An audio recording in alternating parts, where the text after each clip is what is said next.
या कार्यक्रम पत्रिकेवरती जे काही महापुरुषांचे किंवा राष्ट्रसंतांचे फोटो घेतलेले आहेत त्याच्यावरती आमचा आक्षेप आहे। तो आक्षेप आम्ही निवेदनाच्या माध्यमातून प्रशासनास कळवलेला आहे आणि त्या संदर्भात एक पत्रकार परिषद घेऊन ते देखील आपले जे काही आक्षेपार्ह मुद्दे आहेत ते आम्ही प्रशासनाला असतील, सर्व पत्रकार बंधूंना असतील कळवलेले आहेत। मुळामध्ये 800 वर्ष मोगलांची सत्ता असताना देखील आपला हिंदू खतरे में नव्हता, 200 वर्ष इंग्रजांची सत्ता असताना देखील हिंदू खतरे में नाही आला, परंतु 2014 नंतर आज तागायत 2026 पर्यंत हिंदू खतरे में आलेला आहे। आणि हिंदूंना खतरा कोणापासून आहे?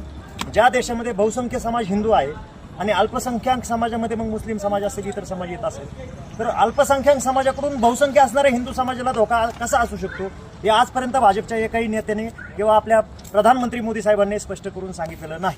ज्या ज्या वेळेस खुर्चीला संकट येईल त्या वेळेस हिंदू खतरे में है किंवा दंगल सदृश्य परिस्थिती निर्माण करायची। आता सध्या पवित्र रमजानचा महिना सुरू आहे, रोजा धरला जातो। रोजा हे इस्लाममध्ये दिलेल्या 5 प्रमुख कर्तव्यांपैकी एक कर्तव्य म्हणून रोजाला पाहिलं जातं आणि पवित्र अशा रोजा उपास करत असताना मुस्लिम समाजाला टार्गेट करण्यासाठी अशा पद्धतीचे हिंदू संमेलन घ्यायची आणि या संमेलनाला बोलवायचं कोण? म्हणजे ज्या लोकांचा काही संबंध नाही हिंदुत्वाशी किंवा हिंदू धर्म म्हणजे काय हे ज्या लोकांना काळीची माहिती नाही अशा लोकांकडनं आम्हाला हिंदुत्व काय हे शिकायची पाळी यायची। म्हणजे संग्राम भंडारे कोण आहे, गोपीचंद पडळकर कोण आहेत, म्हणजे ह्यांच्याकडून आम्ही हिंदुत्व शिकायचं का?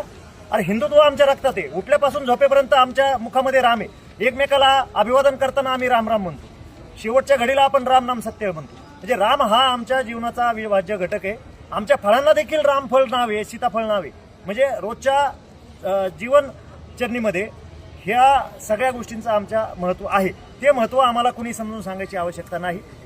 हा जो कार्यक्रम आयोजित केलेला आहे समाजामध्ये तेढ निर्माण करण्यासाठी, एकीकडे सांगायचं की जाती अंत करायचा, ठीक आहे, जाती अंत आम्ही करू, हिंदू राष्ट्र तुमच्या म्हणण्यानुसार हिंदू राष्ट्र करू। आम्हाला तुम्ही सांगा की हिंदू राष्ट्राचं तुमचं मॉडेल कसं असणार आहे?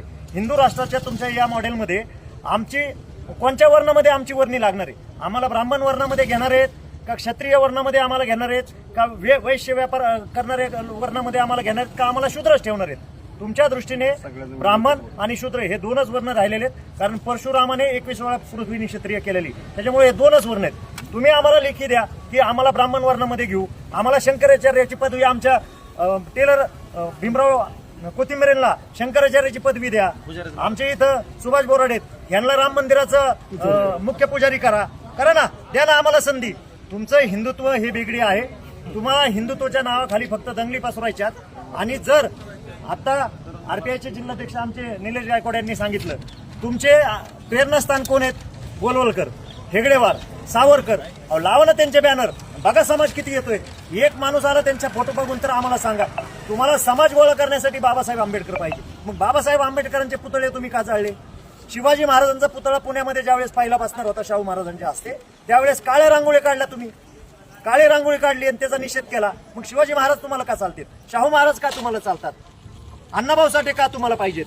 अरे तुकाराम महाराजांनी तुम्हाला अभंगाच्या माध्यमातून सडे तोड त्या ठिकाणी टीका केली, ते तुकाराम महाराज तुम्हाला कसे पाहिजेत? आणि सगळ्यात महत्त्वाचं म्हणजे ज्या रविदास महाराजांचा या श्रीगोंद्याचा इतिहास आहे, संत रविदास महाराज, त्यांना आपण रोहिदास महाराज म्हणतो आणि उत्तर भारतामध्ये त्यांना रविदास महाराज म्हणतात, त्यांची इथं समाधी आहे। आणि आज ह्या संमेलनासाठी आमंत्रण करण्यासाठी जे जे लोक जाहिरात करतायत, ज्यांनी बाईट दिल्यात, त्याच्यामध्ये ते सांगतात की जाती सोडून आपल्याला एकत्र व्हायचं हिंदू म्हणून आणि एकता प्रस्थापित करायची। तर त्या समाधीच्या वरती बोखंडी शौचालय बांधून ठेवलं, शौचालय बांधलं समाधीच्या वर आणि तो समाज त्याला तुम्ही एकतेच्या नावाखाली त्याला तुम्ही का बाजूला सारलं? मग चर्मकार समाज असेल, ढोर समाज असेल, आमचा बौद्ध हे समाज म्हणजे काय हिंदू समाज नाही का? त्यांना जर तुम्ही हिंदू समाज मानत नसाल तर कुठली एकता प्रस्थापित करायची तुम्हाला?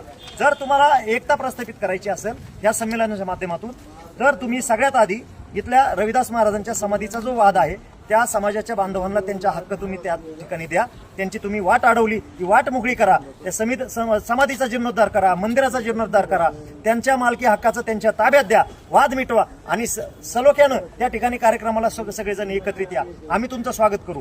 आणि आमंत्रण कुणाला दिलंय तुम्ही? रामगिरी महाराजाला, ज्या महाराजावरती 17 पोलीस स्टेशनमध्ये गुन्हे दाखल आहेत। मग 17 पोलीस स्टेशनमध्ये गुन्हे दाखल करणारे लोक मूर्ख आहेत का?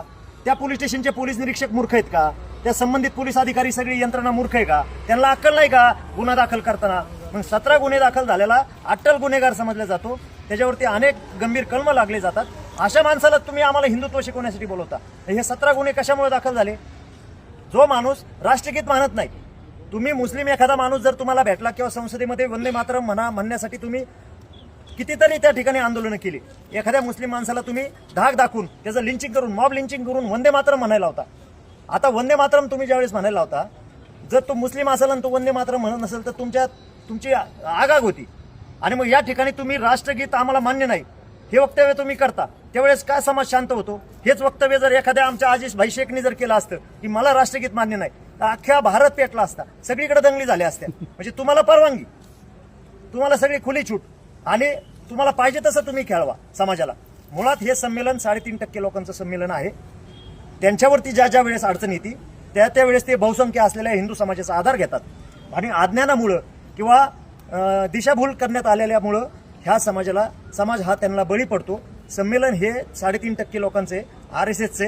RSSनी भारतीय स्वातंत्र्य लढ्यामध्ये RSSचं योगदान नाही. RSSकडं एकही स्वातंत्र्य सेनानी नाही. RSSचा एकही शहीद झालेला माणूस RSSकडे नाही. जे सावरकरांचं ते पुदक सांगतात, त्या सावरकरांनी जे गाणं लिहिलं होतं, ने मजसीने सागरा प्राण तळमळला, हे देशासाठी नसून त्यांच्या भाऊजाईसाठी लिहिलेलं हे गाणं होतं. हे पुराव्यानिशी सिद्ध झालेलं आहे. त्याच्यामुळे सावरकर हे आयडॉल असू शकत नाहीत. आणि जर सावरकर तुमचे आयडॉल आहेत तर फक्त बॅनरवर सावरकरांचा फोटो घ्या आणि संमेलन घेऊन दाखवा. आमचं संभाजी ब्रिगेडचं तुम्हाला ओपन चॅलेंज आहे. तिथं 10 माणसं सुद्धा जमा होणार नाहीत. मग माणसं जमा करण्यासाठी तुम्ही बहुजन समाजाची प्रतीकं वापरता, फुलेशाहू आंबेडकरी चेहरे वापरता. हे आम्ही खपवून घेणार नाही. संभाजी ब्रिगेडच्या माध्यमातून रामगिरी महाराजाला कडक इशारा देतो, जर या सामाजिक समतेच्या आणि ऐक्याच्या संत शेख महमद महाराजांच्या पदस्पर्शाने पावन झालेल्या भूमीमध्ये, शिवाजी महाराजांच्या, बाबासाहेब आंबेडकरांच्या पदस्पर्शाने पावन झालेल्या या भूमीमध्ये आणि मालोजी राजेंनी वसवलेल्या या पवित्र भूमीमध्ये, संभाजी महाराजांच्या पवित्र या भूमीमध्ये जर सामाजिक समतोल बिघडवणारी वक्तव्य जर ह्या रामगिरी महाराजांनी केली तर त्याच ठिकाणी स्टेजवर जाऊन त्या रामगिरी महाराजाचं तोंड काळं केलं जाईल. हा संभाजी ब्रिगेडचा इशारा रामगिरी महाराजाला सांगतो. जर तुला यायचं असेल तर संविधानाने दिलेल्या चौकटीत लोकशाही अधिकार, लोकशाही मूल्यांचा आदर ठेवून, संविधानाला मानून राष्ट्रगीतानी तुला कार्यक्रमाची सुरुवात करावी लागेल. राष्ट्रगीतानी कार्यक्रमाची सुरुवात करायची आणि संविधानाच्या विरोधात किंवा सामाजिक तेढ निर्माण करणारे एकही जर वक्तव्य तुझ्याकडून जर त्या स्टेजवरती जर आलं तर आयोजकांच्या अगोदर त्या रामगिरी महाराजाचं तोंड काळा आम्ही संभाजी ब्रिगेडच्या माध्यमातून आणि सर्व या ठिकाणी जे आलेले आहेत हे सर्व फुलेशाहू आंबेडकरी विचारांचे पाईक आहेत. आम्ही सर्व या फुलेशाहू आंबेडकरांचे वारसदार आहोत. हा कडक इशारा रामगिरी महाराजाला देतो. धन्यवाद. जय जिजाऊ, जय शिवराय, जय भीम. छत्रपती शिवाजी महाराजांचा विजय असो. डॉक्टर बाबासाहेब आंबेडकरांचा विजय असो. राष्ट्रपिता ज्योतिराव फुलेंचा विजय असो. लोकशाही